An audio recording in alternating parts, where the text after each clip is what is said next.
If there are any skeptics among you, prepare to be convinced. Here we are at the old rock quarry to give this heroic car its supreme test. Cast your eyes up the face of that cliff. What a drop! 110 feet, and that's as high as an 8-story building. You wouldn't think that even a steel safe could survive that tumble, much less a motor car, but let's find out. Are you ready? Here it comes on its death drop, leaping clear of the ledge and landing with crushing impact in the rocky shale beneath. Let's go survey the damage. You naturally expect to find only a heap of wreckage, but, well, judge for yourself. The Chrysler Airflow. No, not the electric concept car. That got canceled, by the way. It's almost like using the name of a failed model would most likely result in that yet again. But anyway, today we are talking about the OG from 1934. The Airflow was such an innovative, groundbreaking car, but it was remembered for all the wrong reasons. You know the drill. Let's go back and see what went wrong. 1934. Prohibition was recently lifted a year prior. All the alcoholics in my family rejoice.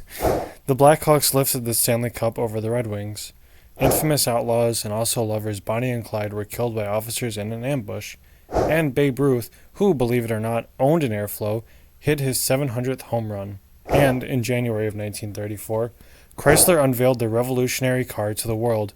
The car boasted many technological advancements for its time, some that we may even take granted for in today's time. It was one of the first cars to use hydraulic brakes with a vacuum power booster for improved stopping power. It featured an all-steel construction, which was a significant advancement over the traditional body-on-frame construction. All the windows were made out of safety glass. The engineers also pushed the entire cabin 20 inches forward so that its occupants would now be suspended between the axles.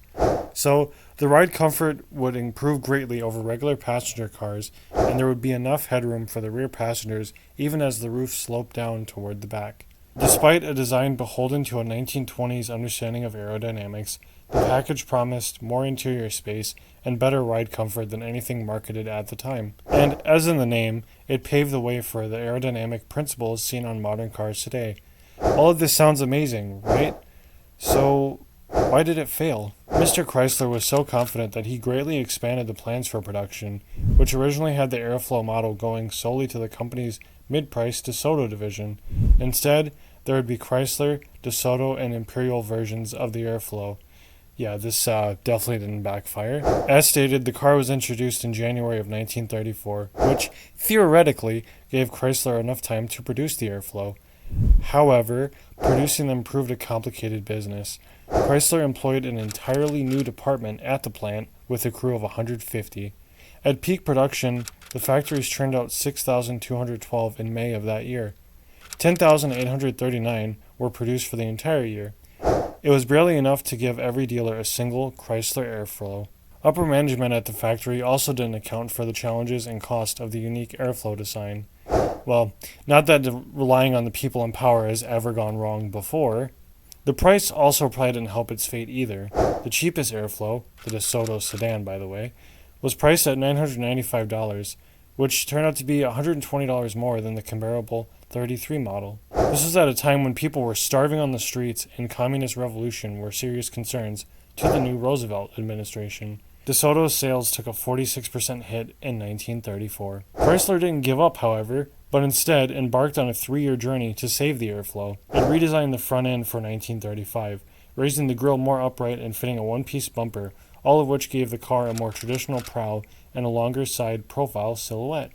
It also paired the body choices and introduced a more conventional as well as cheaper car called the Airstream. In 1936, in desperation, Chrysler facelifted the Airflow yet again and tossed the elaborate seat tubing, but sales of most configurations were only in the hundreds. Adding insult to injury, General Motors mounted an advertising campaign aimed at further discrediting the Airflows, which was most likely based more on envy than actual fact because General Motors.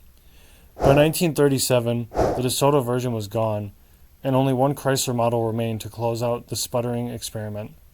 But, I must say, there were some positives to this fiasco. The revolutionary benefits of the design were immediately evident to the designers of the entire world. U.S. designers could not and did not ignore the benefits of all-steel construction, aerodynamics, and a rear seat forward of the rear axle.